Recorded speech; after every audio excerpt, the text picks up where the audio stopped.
Hi there, welcome to the latest episode of my 10-minute moan. In this episode, I'll uncover some remarkable details about the two donations made by the Scottish Government to the Unrwa, explain why there was a misuse of funds and why there was a cover-up, and explain the cover-up to you. Now, the first part of the video will be quite intense with information, so I do apologise beforehand, but it is important to fully explain the position here. And once you've watched the video, if you like the video, you agree with the video, then please share it far and wide. I never normally ask for this to be done. I've only done it twice, and the first time I asked for that to be done, the story I portrayed ended up at the front pages of the Telegraph. So, share it with MPs, share it with journalists, share it with anybody that you wish, and the information I have, I will happily share for anyone wanting to follow up, whether that be through the press or through the Houses of Parliament or indeed Holyrood. This is more damning than previous videos I've done about the donation to UNRWA. So let me start explaining the story. I need to refer back to end of October, beginning of November, when the first lot of money was given to UNRWA on the same day as a donation to Libya for, I think it was a flood disaster. And in that press release, this is where my interest was grabbed. The Libyan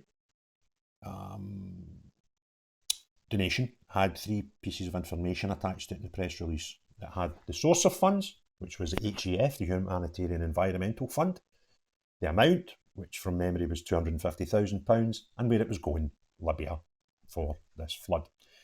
In the same press release, the UNRWA donation had the amount of money, where it was going, but one thing that they forgot to mention was where it came from. Which fund within Scottish Government did this money originate from? It was not on the press release.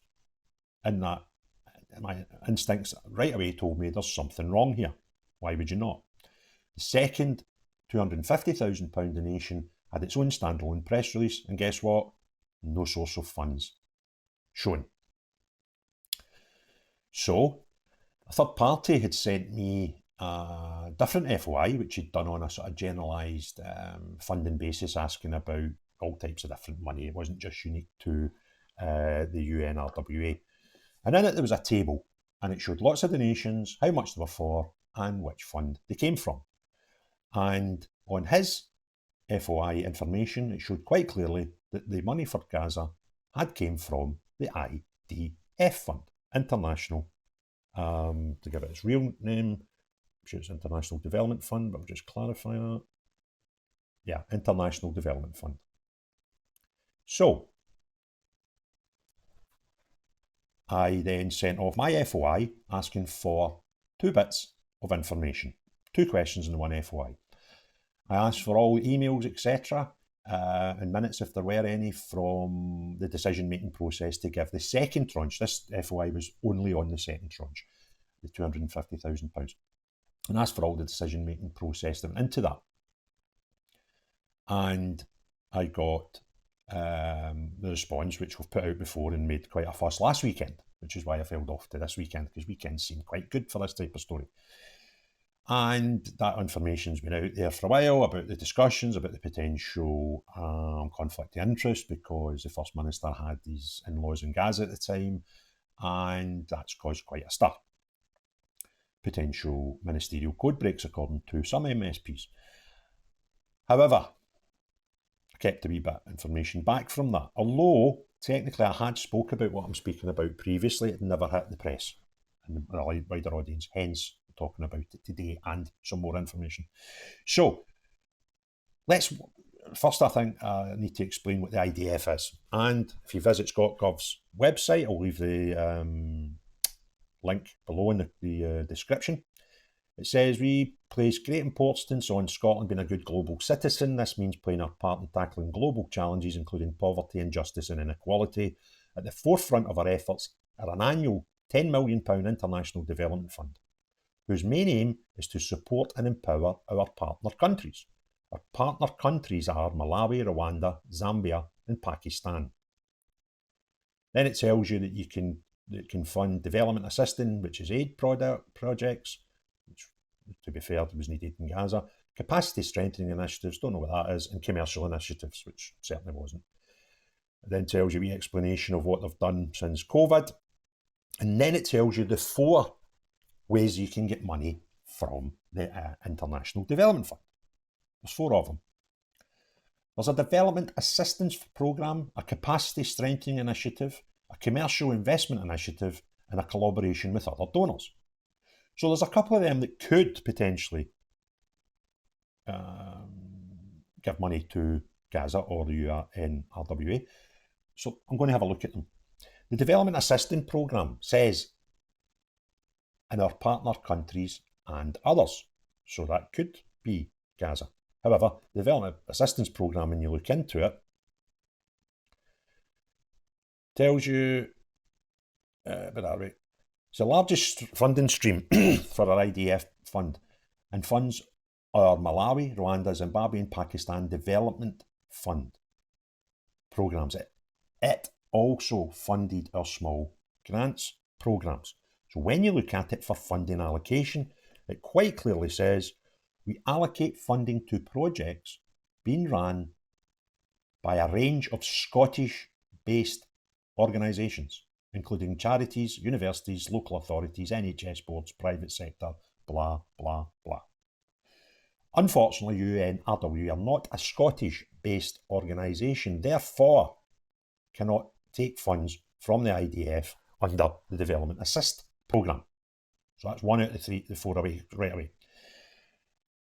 The second way of getting money out is capacity strengthening initiatives. Now, without boring you all to death and telling you what that means, I'll just show you what it says next to it: between institutions in Scotland and our partner countries, which it does not include Gaza.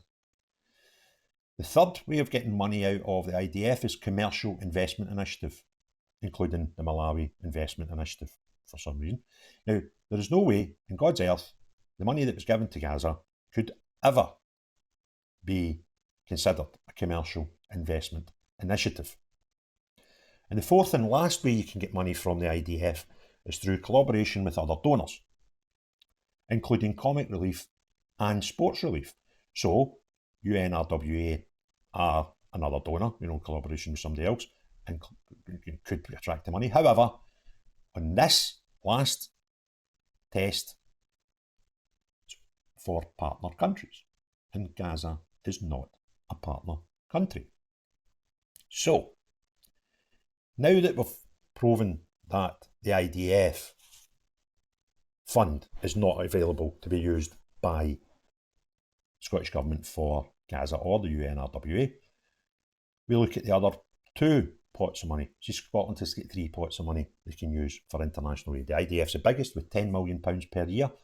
There is a £1 million per year fund called the HEF, which is for humanitarian environmental disasters like what's going on in Gaza. And the last one's purely for climate change of £3 million per year. So we look at the HEF, and you actually could give money to Gaza and the UNRWA through that pot. Unfortunately, there was no money left in that pot. So that couldn't be used. There was money left, actually, that's not true, but not enough. Okay, there's only £1 million per year, and when the first donation was made, there was only about 250,000 left in that pot. So now I refer back to my Freedom of Information request. I think we've done enough to prove on that first part of the video that there was misuse of funds here. The Scottish Government have taken money from a fund which is not applicable for the use. Okay, so put a full stop on that, and I'll now go on to the second issue, and that is the cover-up that ensued. Okay, we've already discussed that they hid the source of funds from both the press releases about this money. I've looked at press releases since where Scotland has given money to other good causes, and in each and every instance, when the press release comes out, the source of funds is mentioned. So it seems to me, by queer coincidence, the only twice that I can find where the source of funds has not been put in a press release was for these 2 donations, which came from the IDF It should have came from HEF and should not, but could not have went at that time. What happened next was bizarre. When I got my pack back from my FOI, which asked 2 questions for all the decision-making process, notes and minutes and etc. And that the second question was, could I get justification on why the source of funds was used? I got pages and pages and pages of justification on why the HEF fund should be used when DEXA, who are the Department of External Affairs, were giving the advice to the Scottish Government about, and they said money should go to UNICEF, oddly enough, but that's another story that's been battered to death. They always included the justification why the money should come out of the HEF. Now, that would then answer my question, can you justify the funds, where it came from? However, having received this from Scottish Government under Freedom of Information, I challenged it. And I pointed out that the information given to me in my Freedom of Information request, suggesting the money came from HEF, contradicted a third-party and publicly viewable FOI, which suggests it was IDF that was used. Could you clarify? And I got a response to confirm that the IDF fund was used to give this money to the UNRWA and Gaza. And the HEF documents were only given to me because that was the fund and used in the discussion process when the Department of External Affairs was given given advice to the Scottish Government. I suggest that is a plain and simple attempt at covering up, because we've kept the information from 2 press releases, where every other press release we do given donations tends to be, including where the source of funds came from. That was omitted on twice. When I put my FOI in, the information I got back would have led me to believe the money came from the HEF. The money came from the IDF. So I think I can now rest the case that I've proven that not only was the source of funds unusable for purpose and incorrectly taken out, so it's misuse of funds, but there's also been an attempted cover-up to hide the fact there was a misuse of funds from the Scottish Government. And the reason I think that was done was because, and also, by the way, I've got heavily retracted conversations about the decision-making process.